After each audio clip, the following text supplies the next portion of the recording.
மச்சம் ஒன்ன பார்த்து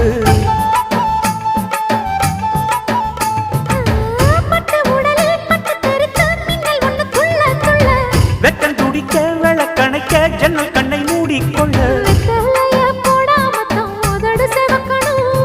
10 நாள் கழிச்சு தாண்டி கதவை திறக்கணும்.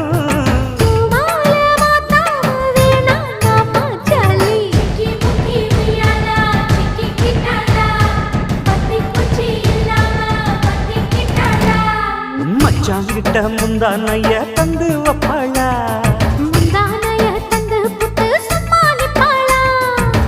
பல நாள் பசி இருக்கு விருந்து வப்பாளா.